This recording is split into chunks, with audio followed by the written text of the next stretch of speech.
Yo, if you're trying to play Throne of Liberty and this is your first MMO and you don't know anything about it, make sure you guys tune into this video. I'm gonna go over every weapon type showcase for you guys so you can know where you want to be when it's time to play Throne of Liberty. Let's go check it out. So basically, going and do on this Throne of Liberty, I'm using the site. If you guys want to go check out the site, I'll have the website with all this information in the link below so you guys can check it in the description. But basically what we're gonna do is we're gonna go over all the weapon type showcases and show exactly what they're for to fit the play style that you guys want to fit when you guys are joining up with your friends or even playing solo on Throne of Liberty, which is gonna be out Thursday if you pre-ordered it, but if not, October 1st. So be ready, guys. So we have 7 classes right now. All right, but there's probably going to be more. We'll see. I'm not 100% sure. It's not guaranteed. Don't quote me.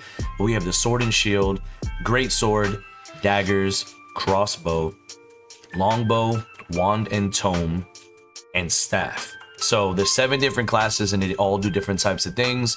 Obviously, you know, sword and shield kind of goes to your tanky build.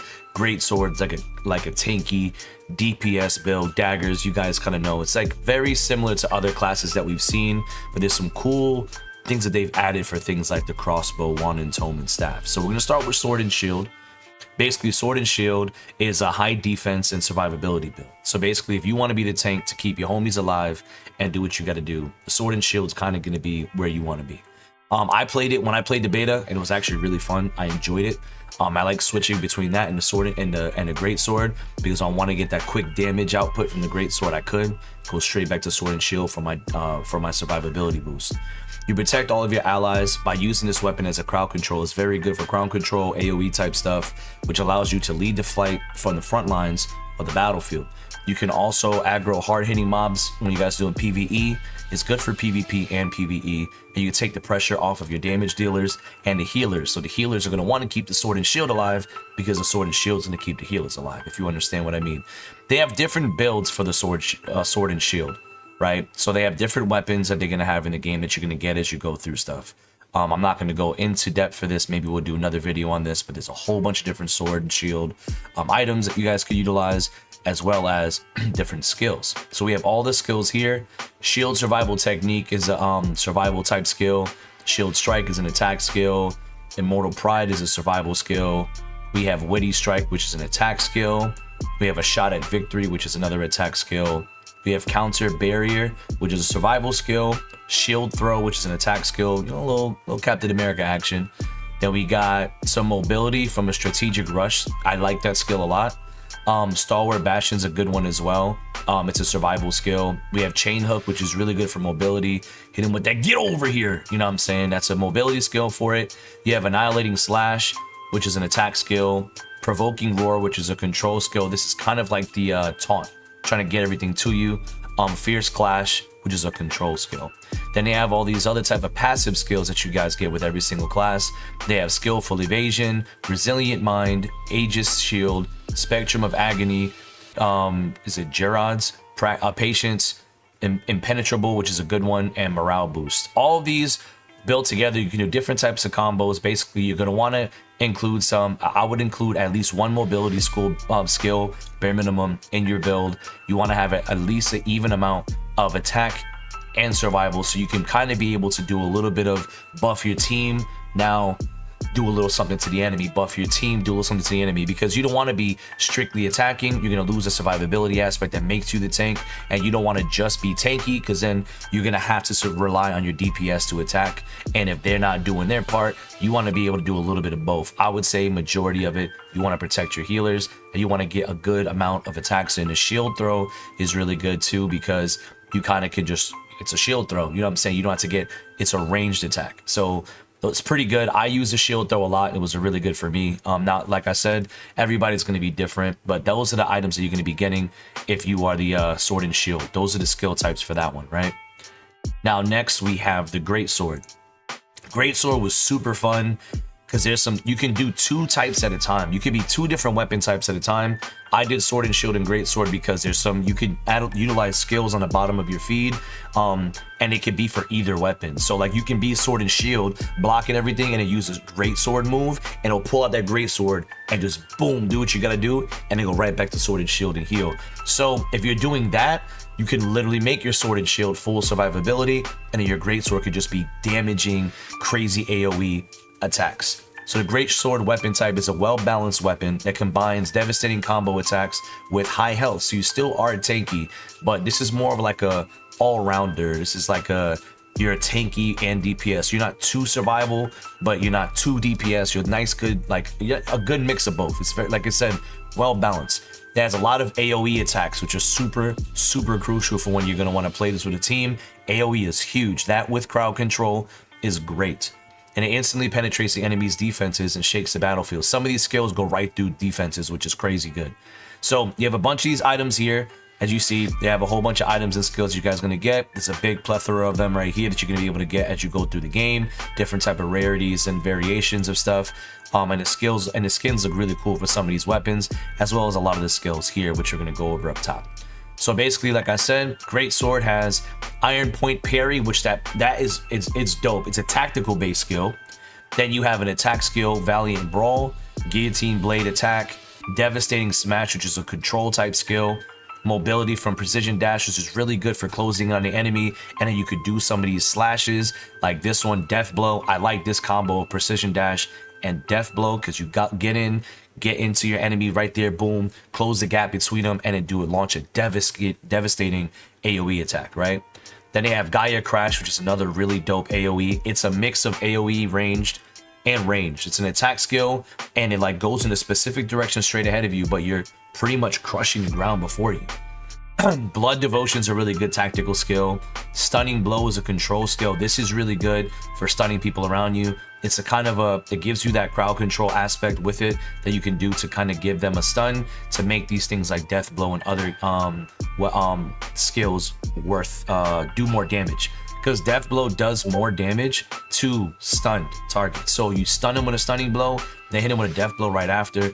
It's a devastating combo. I've done that and I've seen health drop on people, so it's crazy. Devastating Tornado is a really good one. That's a mobility one. It's a good damage one, but it does a lot of mobility as well. Will Breaker is really good. It's a tactical skill. Da Vinci's Courage is a survival based skill, which gives you guys a little bit of an attack speed and health regen. It boosts your attack. This is your tanky skill. This is if you're going for a tanky greatsword build without having to use a sword and shield, you're going to want to have Da Vinci's Courage because it gives you and your party members a health boost, a regen, and attack speed for a certain amount of time, which is really good. Then you also have Ascending Slash, which is a tactical style skill. And then your passive skills you have for it are Robust Constitution, which is a survival type, Raging Frenzy, which is an attack type, then Vital Force, tactical skill. Then you have Barbarian's Dash, mobility skill, Indomitable Armor, which is a survival skill, and you have Cold Warrior, which is a control type skill. And then you have Victor's Morale, which is a tactical skill. So you can be very technical and with the way you play with the greatsword, or you could just go full barbaric, go out there and you just devastate the battlefield. There's multiple builds for different types of gameplay for the greatsword. That's why it's a well-balanced weapon, because it can do a lot of different things. You can either just go in there and just take over the battlefield with AoE, or you can just actually really be technical with the way you're doing things and stun lock people into devastating battles. So it's a great weapon, especially for starters. Greatsword's a really good starter weapon. If you're like new to MMOs and you don't understand like the mechanics on certain things and the mobility of a dagger, you're gonna want to go greatsword. It's straight to the point. It gets you exactly what you need. You can practice technical skills in the midst of learning how to be in an MMO. Daggers, I've always seen daggers, you can play it beginner style if you want, but I feel like this is more of it's a mental game using the daggers. It's a very big CC, you know what I'm saying, high DPS, glass cannon, just get in, get out, mad movement. But the skills on here are so cool. The animations for some of these dagger skills are amazing, right? Same thing like the other ones you guys have. You can see here if you go on the site all the different weapons you can get, and you know what they do, their stats and the range and everything like that, and the skills a little bit more in depth on what the skills are, right? So you have here, let me see, Block Blade. This is Block Blade, which is a mobility skill, which defends you against attacks. It's just a defensive skill. You have Cleaving Moonlight, is an attack based skill. Mobility is Frenzied Sword Dance. That one's really fire. all these skills on the daggers is cool. It looks really flashy and really dope. You just got to be smart about how you do it, because if you're not, you're gonna miss out on critical blows. You're gonna miss out on certain things that really it's an attack stacking thing. You got stat stacks, I call them. Is you're gonna put a lot of different like poison and all these other things on them, and bleed and everything like that, and it's gonna stack. So they're gonna take a lot of damage, but it's continuous damage on top of it that stacks on top of each other. You get bleed damage, poison damage, and whatever it may be. Get in there, do what you got to do, and then while you're getting out, they're still taking damage, so they're gonna have to either heal themselves or hopefully they don't die before they try to take you out type situation. So it's a really good time to get in there when there's a tank or a great sword kind of taking that brunt of everything, and then jump back out into your dagger, and they're gonna keep it, and they're gonna keep taking their status depletion while you're getting out into safety. Dagger skills are really fun. When I've seen it, I played a little bit of it and I liked it. So Fatal Stigma is control based. Phantom Smokescreen is tactic based. Umbral Spirit is an attack skill. I like that one a lot. Then they have Shadow Strike, which I can't see what it is right now. It's gonna nope, we had to restart it because I think our internet went out from the storm, so my bad, guys. So I think now we can actually see what all of these skills were for the dagger. We had the Shadow Strike, which is a mobility, the Injecting Venom, which is a tactical skill, Knife Throwing, which is a control skill, and I believe that one also does a slowdown. It's a weaken, slow down their movement speed and the incoming heals. Angle Strike is a tactical skill. Brutal Incision's an attack skill.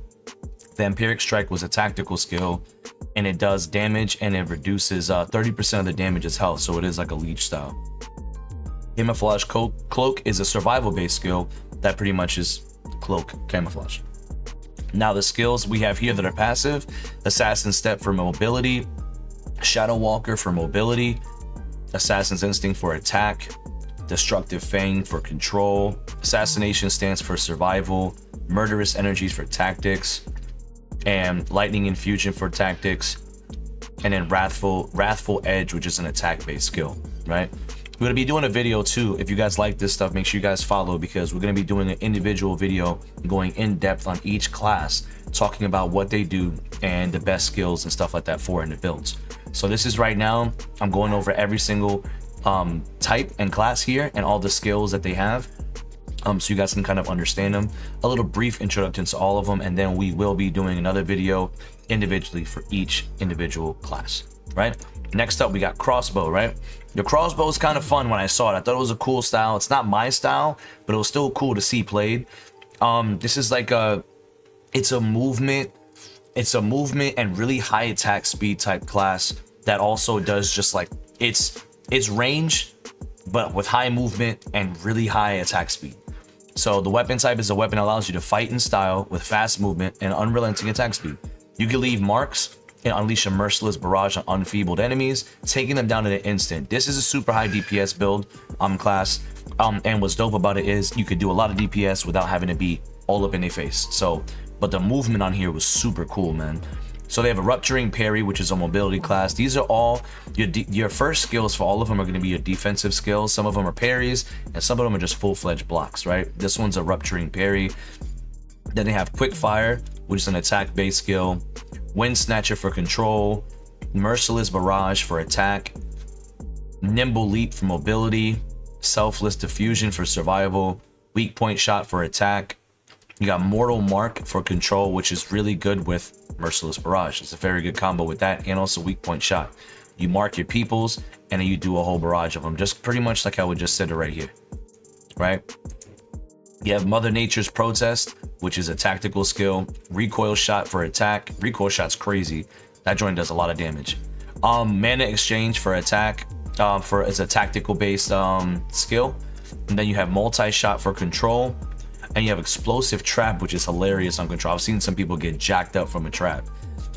Your passive skills for the Crossbow are Eagle Vision, Eagle Vision Tactical, Bloodlust Stack control, Nature's Power for mobility, Corrupted Nails for control, Ambidexterity for attack, Detection for survival, Piercing Strike for attack. If you guys notice, a lot of these so far that we've shown, they have a decent amount of everything. You see some control, You see some mobility, you see some attack, you see some survivability. But based off of the classes, like this one, you saw a lot more attack, control, and movement. Just like the same thing with daggers, and you saw the other ones had more survivability with the first two with our greatsword and our sword and shield. So the skills match the style of gameplay for it, which it should, because I mean, if you're gonna be in a crossbow, you're not gonna have a survivability build. I'm not gonna be able to take a giant club to the face from a giant. You know what I'm saying? That's just not gonna be a thing.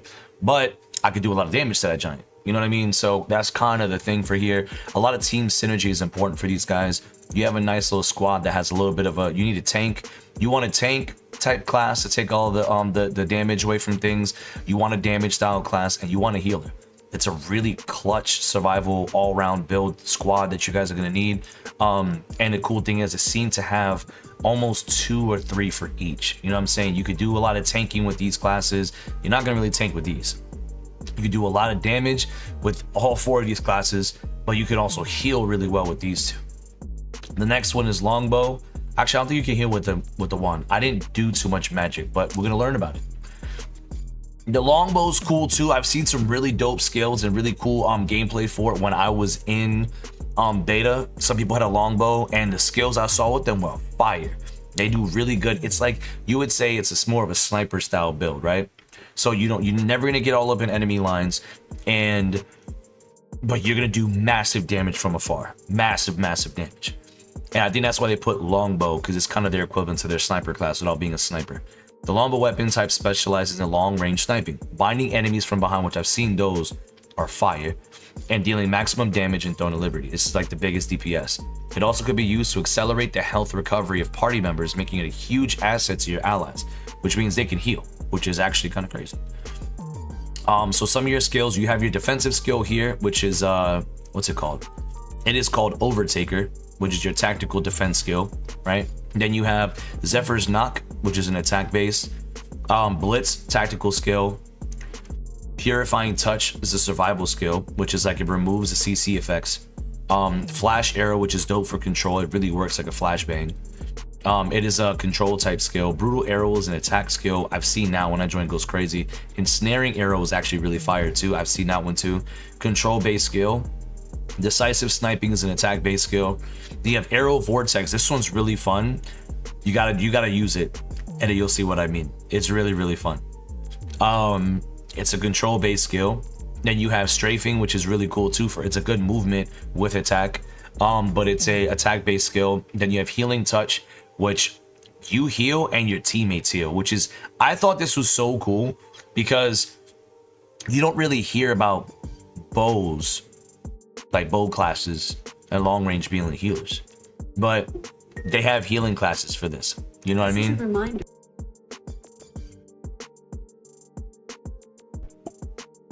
My Alexa is hilarious. You ready? Drink water, you dehydrated booger. Bro, she remembers, man. She's like, yo, you've been talking all this chop and you ain't drinking no water.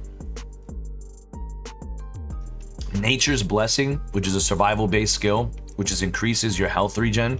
So you can low-key be a bow character, and you can heal everybody. Deadly Marker, which is a control based skill. That one's really cool.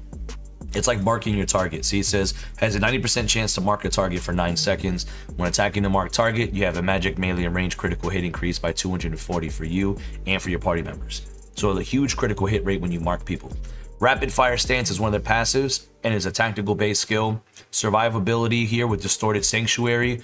Steady Aim control skill. Earth's Blessing is a control skill passive that increases by 100, health regen increases by 124 with continuous health recovery from skills increases by 36%. Huge health recovery. Sniper Sense is a tactical skill. Devoted Shield. If you get weakened, you have an 11% chance until, and as you upgrade it, you can get a higher chance, up to an 11.5% chance to create a shield of 3,000 health that lasts for 4 seconds, pretty much to protect yourself. It's kind of dope, you know what I'm saying? And then got Roxy's Arrowhead, which is an attack-based skill. So Longbow, lots of damage, sniper class, but you can also heal your enemies from the back lines, which is pretty crazy. You know what I'm saying? So you definitely want, I think Longbow is a very important class in here for staying in the back and healing your enemy, healing your allies. But you know, it just really goes into your play style. If you want to be in the back and be a really good support, Longbow might be it for you. But we got a lot of mage users, and I saw them, a lot of them in the class, magic is a very powerful thing in MMOs, and everybody that has a really strong mage usually tends to have a 1-up in PvP encounters. Magic is always big. Wand and Tome was really dope. It was like some Harry Potter stuff, and a staff was really dope too. The Wand and Tome type supports friendly players with healing, magic, and buff skills. A curse skill that not only helps you guys survive but weakens the enemies, can maximize your friendly players' damage, especially effective in boss raids or team fights in Throne of Liberty. This is a very good, like, I guess, PvP and late game type joint when you're fighting, doing raids, doing big fights, very decisive battles. A wand user is going to be pretty dang important, man, especially with all the healing buffs and debuffs that they do. They're a really important person to have in your party, right? So their defensive skill right here is called Chaotic Shield, and it's a survival style. Then they have Touch of Despair, which is an attack-based skill, and it's a weaken. It curses the enemies. Fountain of Life, which is a survival skill, and it's gonna pretty much, let me see, it's gonna recover damage, base damage. Invincible Walls, a survival-based skill that protects all the enemies. I guess it gives you a protection like a shield. You have Ray of Disaster, which is an attack-based skill, which is gonna connect mad damage. It says it looks like it's gonna do mad damage and does skill heal. So it's gonna pretty much be like your own leech skill. Clay's Salvation is a survival-based skill. You can restore all health to allies within your range. So it's a ranged healing skill. Curse Explosion is an attack-based skill that does a lot of damage, and it also does curse damage. And it says boost the remaining burning, curse, and poison damage over time from you by 5% per your Touch of Despair stack. So you're gonna have to have Touch of Despair, which I think we already had it right here. Touch of Despair has different stacks, so you do more with the stacks. So this is a good combo skill if you want to use them, right? Swift Healing, you can heal friendly targets' health by 610%. So that's probably going to be a single use, like a single person use, survival based skill. Time for Punishment is a control skill. You have a chance to apply Weaken and Curse on the enemy for decreases their skill damage resistance by 220 for 9 seconds. That's crazy. So you do that, they get it with any skills. It's GG's, bro. Corrupted Magic Circle, attack based skill. And then we have Karmic Haze, a control-based skill. This is a weakening skill. This one does another weakening skill. So these are a lot of your debuffs. Curse Nightmare. This is decreases attack speed and movement speed for other people for 3 seconds and sleep. This is a control-based skill here. And Blessed Barrier is another, I think it's a defense, incoming heal, and it also boosts their endurance. So that's a survival-based skill. So a lot of buffs and debuffs going on over here with a little bit of damage. These like me, like your little damage buffs right there. You can still hit with it, but it's not like gonna be OD. This is your pretty much your healer build. Full of Corruption is an attack skill. These are your passive skills that you're gonna have as you unlock them. It tells you kind of what level you're gonna get them. It says when a weakened target dies, you get mana regen and you get max damage 40% plus 40 for 9 seconds, and it stacks up to 3 times. So you're gonna wanna weaken people a lot. That's how you maximize DPS output for your class while still being a healer. Is you want to take advantage of the weak targets, weaken them even more so that they can die, so you can get that stack. Stack. Then you could do damage, base damage, but not have to worry too much about, oh man, like I can't survive. Weaken people right before they die. Hey, I'm on this guy. You hear? Yo, so-and-so's low. Get that weaken them. And then you're gonna get a damage buff so that you can weaken the next person and use that damage buff. Do that stack, man, and get your mage out here doing a thug dizzle. Right? You got Noble Revival. You can skill heal on 1000 per 1000 max mana. That's crazy. Then you have that one's a survival style build. Tactical build here, Devotion and Emptiness. You get a skill heal and cooldown buff. And then you have a Saint's Oath, which is a survival skill. It looks like it's got a heal. Multiple types of heals here, actually. And then you have Wraith's Beacon, which is a tactical skill, and adds a curse duration. It increases the durations of your curses. Selfless Soul, mana regen and skill heal here. It's a tactical skill. Vampiric Contract. This is a recovery proportional to damage, which is going to be really big if you start boosting up your damage with the Full of Corruption. And then it restores health to a friendly target by 17% of the damage that you deal. So this is how you're going to deal other people. And if nobody's in range, then it heals you instead. So Wand and Tome is, if you're trying to go full-fledged healer, I recommend Wand and Tome. That's probably going to be like you got to really know what you're doing type thing, because you got to know when to heal, when to do your debuffs to be able to get your buffs that you need to make you be able to fight a little bit better. There's a lot of different things in it, but it's mainly a heal and debuff build and buff build for your allies, which is it's important in these types of games. Stuff people sleep on debuffs and buffs, but if you're really good into that technical sense and you're really good at having that field awareness and you like doing those things and you're a very good support style player, that might be your class, low key. And then we have the last one here is a staff. The staff, and when I first heard staff, I'm not gonna lie, I thought bow staff was gonna be out here, you know, Wukong whooping on people, but this is actually like a whole wizard staff. The staff weapon type allows you to freely control the elements in Throne of Liberty. If you like elemental damage, AoE, just bombs, and you like the animations and all the cool graphics that come with elemental, you know, elements in the game, you're gonna like the staff. You can deal devastating damage with explosive magic attacks. I've seen some crazy moves from this. And you can lead the battle in your favor with AoE magic when facing multiple enemies. This is great AoE damage. Every time I've seen it, I've seen people with a staff wipe out 5, 6, 7 people with crazy devastating moves. And it's like I've gotten taken out with good handful of these skills. I wasn't even mad because it looks so cool. You know what I mean? So that you have a defensive skill here for them is Mystic Shield. That's their defensive skill. And then you have Serial Fire Bombs, control base, fire bombs, bro. Fireball Jutsu. Salvation Chain mobility skill. This is just going to help you. It pulls your party members within range towards you. So if your party members are getting like jacked up, you can pull them closer to you. It's like a saving chain. Salvation. You know what I'm saying? It's in the name. You know what I mean? Judgment Lightning. I got hit with this and it was crazy, bro. It's just straight. You mark a target and lightning comes down and it devastates, bro. And it's an AoE too, if I'm correct. Infernal Meteor. That's straight Madara right there. If you guys watch Naruto, you guys know Madara's joint with his meteors and stuff. This is fire. It's crazy devastating and it looks really cool. Fireball Barrage. Yo, you can make a ninja build like this, man. Little Naruto hidden leaf joint. You know what I'm saying? This is crazy. Fireball Barrage. It's a bunch of fireballs. You know what I'm saying? It's pretty much in the name. Inferno Wave, attack base. So these are attack, control, attack, mobility, control. Frost Smokescreen mobility. This one's pretty cool because it actually does help save a lot from, like, if you guys are getting jumped and need to get out, that Frost Smokescreen, that Frost Smokescreen works really well. It boosts your movement speed too, and it lowers theirs, and it makes it harder for them to see. And you could use it up to 2 times at once. Ice Spear. I've seen someone get devastated with an Ice Spear. That's a control style. Chain Lightning's really good too for AoE, especially if you see a lot of people around and you want to use a lightning style. It hits everybody in that area. It stacks and it jolts around to everybody. Really good, really cool move too. Icebound Tomb is really dope. This one you have a freeze duration for monsters, and for people it's petrification. It freezes the target. It freezes us like other players for 6 seconds, but then it freezes monsters twice as long, almost 3 times as long actually. It has an 80% chance to also weaken that person's to weaken them and decrease their movement speed too, which is crazy. I like how the skills make sense with the type of move it is. Like the description and what it does and everything, the effects and everything makes sense with the skill. Like they really did a good job, in my opinion, on how all these things work. Then you got Inner Peace, which is a tactical based skill. This is pretty much you regenerating your mana and keeping your mana to keep you in the fight.